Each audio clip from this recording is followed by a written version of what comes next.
Bonjour à tous, j'espère que vous allez bien. Bon, petit format, nouveau format, puisqu'aujourd'hui on va faire l'analyse du posing de Sam Sulek. Alors on va faire sa routine individuelle, on va également regarder aussi un petit peu les imposés, donc quand il est en comparaison sur scène. Donc là on va commencer par la première vidéo, donc c'est parti. Alors déjà on peut voir qu'il y a un premier mouvement inutile, et souvent c'est une erreur de débutant. Et c'est également la première erreur que j'ai faite quand j'ai commencé le posing, c'est ce genre de petit saut.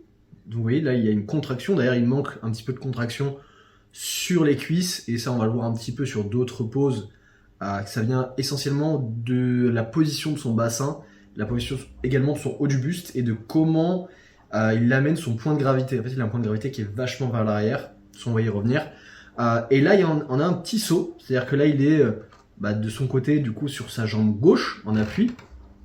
Il y a une contraction, on vient serrer les pecs, etc. Ça peut être très très bien. Et quand il vient poser, on a un petit saut, tac.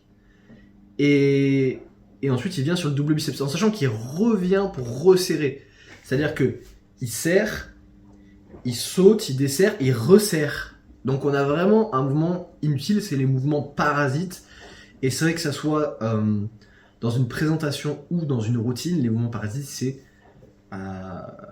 une erreur que beaucoup font.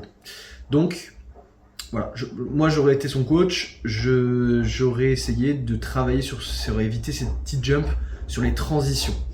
On va passer maintenant à la pause. La pause, il n'y a pas grand chose à dire. Ce que je disais un petit peu sur la position du bassin, il a tendance à avoir le bassin un petit peu vers l'avant, donc il a un petit peu le bassin en rétroversion, ce qui fait que il va perdre la contraction sur la partie médiale de la jambe. On peut avoir tendance à confondre manque de sèche et bonne contraction, et là ce qui est son cas, c'est-à-dire qu'il est très sec, mais il a du mal à poser sur le haut de la cuisse, là sur la partie médiale, et ça c'est également une erreur que j'ai faite sur ma première compétition. J'avais exactement les mêmes petits tics, c'est-à-dire sauter sur les transitions. J'avais contracté vachement le bas des cuisses, le bas des quads, et j'avais du mal à arriver à choper le haut du quadriceps pour vraiment avoir cette définition. Donc voilà, si ce n'est ça, la pose elle est très bien, hein. Il y a rien à dire. Peut-être léger. Alors ça c'est peut-être plus une question personnelle. J'aurais tendance à descendre un petit peu les coudes par rapport au niveau des épaules.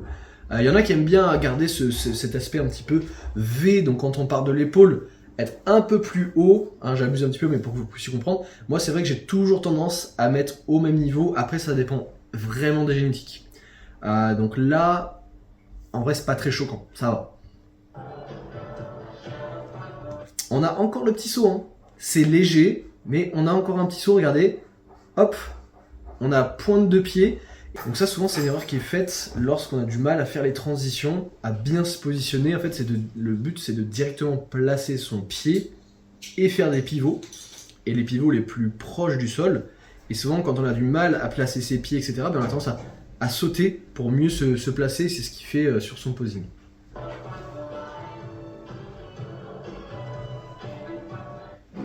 Voilà, side chest, rien à dire.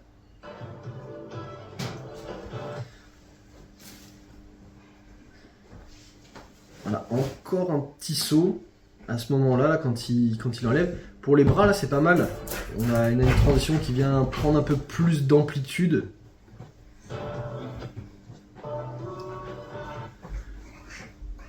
On va poser un Arnold qui est plutôt bien exécuté.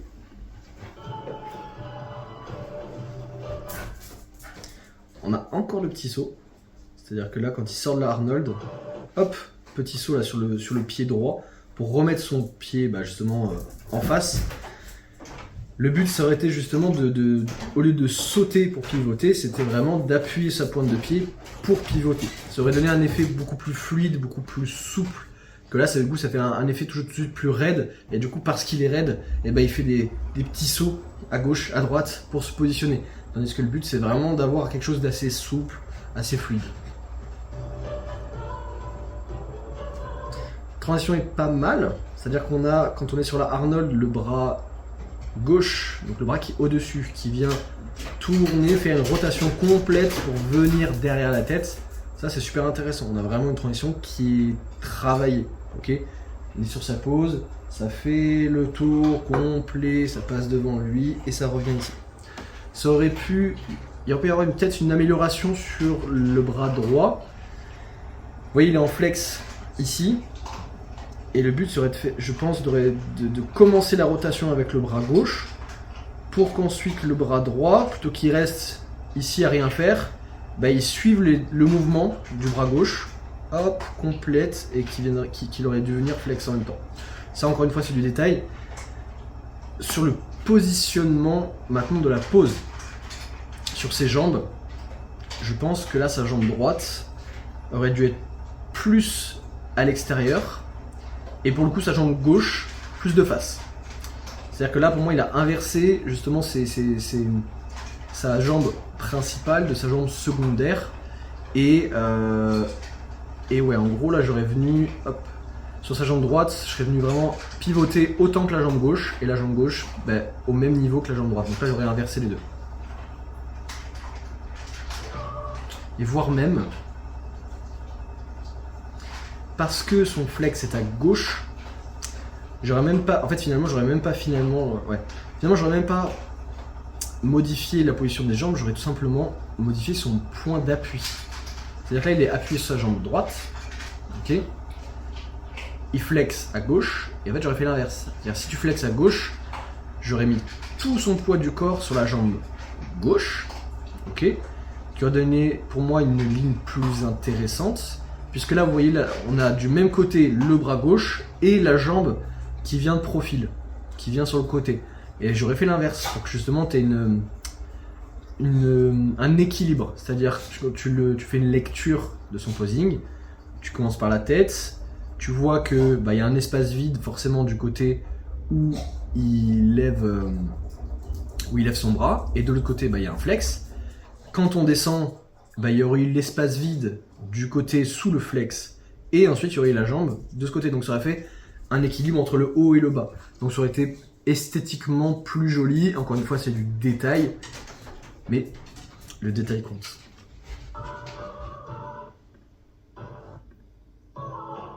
Encore un petit jump.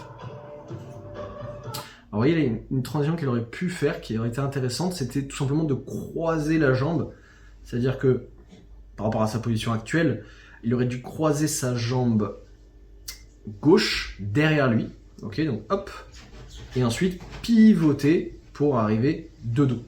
Ça aurait évité de faire un jump de profil, puis un pas, puis un deuxième pas. C'est-à-dire qu'il aurait fait juste un pas derrière l'autre, je me tourne, et ça aurait été... En fait, il n'y aurait qu'un seul pas, qu'un seul mouvement. Alors ça, je tiens ça aussi un petit peu du parcours. Le moins de pas on faisait, quand on faisait une line, et le mieux c'était, le plus fluide ça rendait. Et c'est exactement pareil sur le posing. Le moins de pas vous allez faire pour vous tourner, si vous faites 1, 2, 3, 4, forcément c'est long. Tandis que si vous faites un tour, un demi-tour et 2, du coup, avec le demi-tour, vous n'avez que 2 mouvements au lieu de 4. Donc voilà, moi c'est quelque chose que j'aurais fait.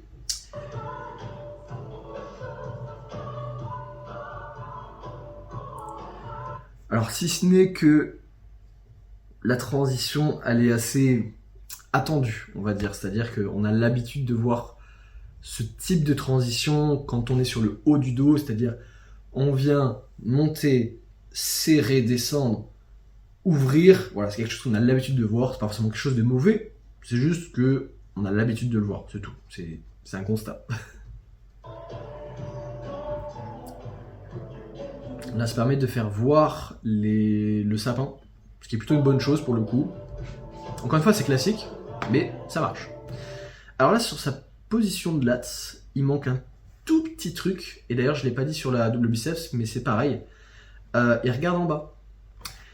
Quand vous êtes sur une position de lats, et que vous regardez en bas, le problème, c'est que pour tirer en arrière, si vous avez votre tête, vous créez une sorte de porte-à-faux, justement, et vous êtes bloqué.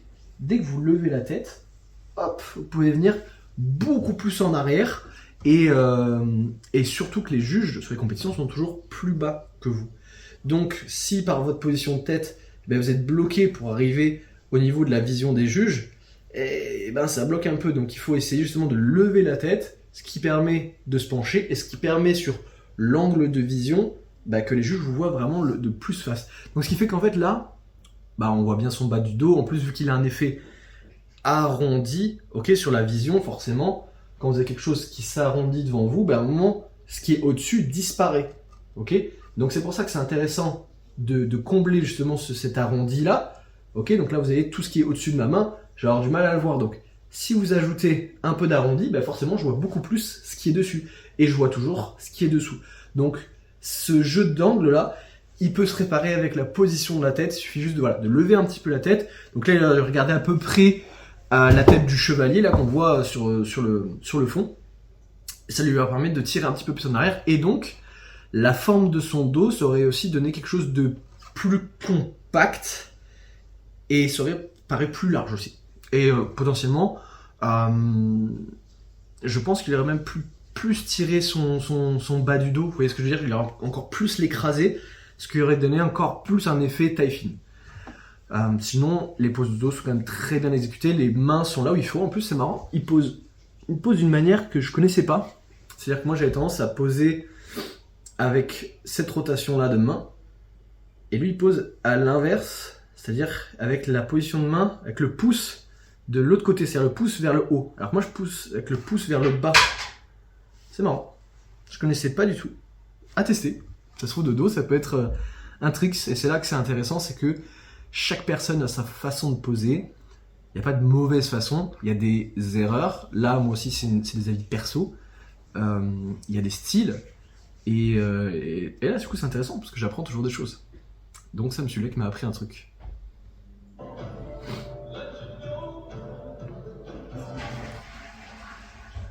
On a encore un tout petit peu le jump. À chaque fois, c'est léger, hein. Mais il y a toujours le petit jump. Alors là, on a un exemple parfait sur ce que je vous disais vis-à-vis du bassin. Là, on a le bassin qui est en rétroversion et il a mis une jambe vers l'arrière. Ce qui aurait dû être l'inverse. Il aurait dû mettre une jambe vers l'avant. Ce qui aurait évité à son corps, là, s'il était de profil, imaginons les juges sont là. Il est là. Et en fait, il vient mettre son bassin dans cette position, ce qui fait que son haut du corps est en arrière et ses jambes en avant. Et alors, ça peut être vraiment un effet de posing si jamais vous avez vraiment des petites jambes et un haut du corps qui en avance. Ça permet potentiellement de paraître votre haut du corps plus fin et vos jambes plus grosses. Parce que forcément, par rapport à la position des juges, le truc qui est le plus proche, c'est ce qui va paraître le plus gros. Donc si c'est votre haut du corps qui est en avant, c'est ce qui va paraître plus gros. Et si c'est votre jambe, c'est ce qui va paraître le plus gros. De manière générale, c'est quand même à éviter de mettre ses jambes, puisque ça oblige votre bassin à être en rétroversion et donc de perdre les contractions des cuisses. D'autant plus que la jambe en arrière met du coup son poids de corps vers l'arrière également. Et du coup, on a cette perte de contraction, donc c'est dommage. Je pense que la jambe qui est en arrière aurait pu être devant, un petit peu sur le côté, sur un côté ou sur l'autre, peu importe. Même une sur l'autre, ça peut marcher aussi, mais ça aurait été un peu plus esthétique. Sinon, un très beau vacuum. Et vous voyez là, quand il pose, quand il fait la contraction avec les abdos, on est pas mal. On est pas mal. Là, il a mis sa jambe devant, et je pense que c'est ce qu'il aurait dû faire avec le vacuum. Voilà. Alors, je sais pas si c'est sa routine ou si c'est juste la présentation. Pour une présentation, c'est plutôt sympa, même si c'est les poses qu'on connaît. Double biceps, side chest. Alors on a la Arnold. Un point, on va dire, pour une pose originale. Ensuite, on a une sorte de abs and flex. Deux poses qui sortent un petit peu de l'ordinaire. Double biceps de dos, on l'a déjà dans les comparaisons. Lat spread, si c'est en classique, ça rajoute. Abdos cuisses, on l'a déjà dans les comparaisons. Et après, c'est fini. C'est dommage, on n'a que 3 poses qui sortent un petit peu de l'ordinaire. Donc, c'est sur une présentation, ça va, c'est plutôt correct. Ça se mélange un petit peu, c'est plutôt bien.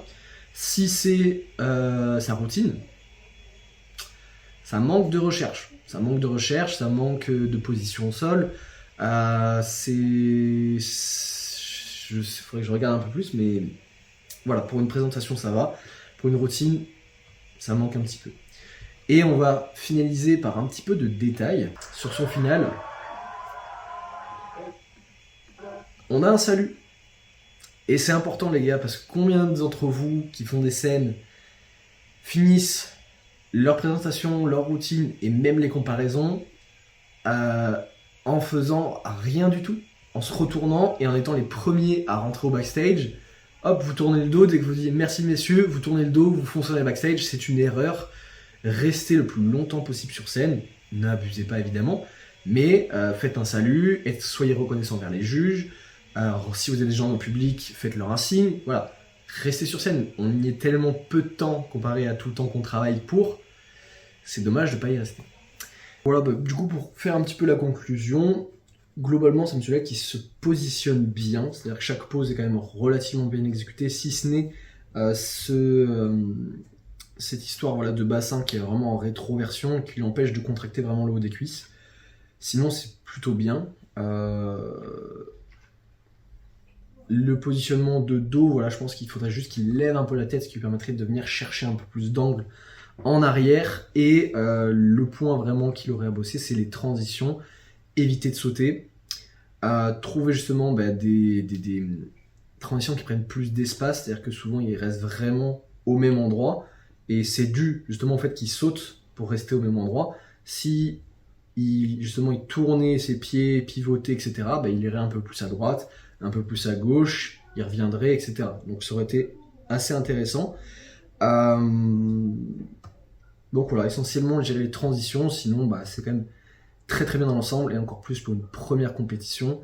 Je trouve que dans les gens qui m'ont envoyé des messages ou les commentaires que j'ai pu voir, les gens sont très durs, et souvent c'est des gens qui ne sont jamais montés sur scène. Donc déjà monter sur scène, et ensuite vous pourrez donner votre avis. Voilà, n'hésitez pas à me dire si le concept vous plaît, et on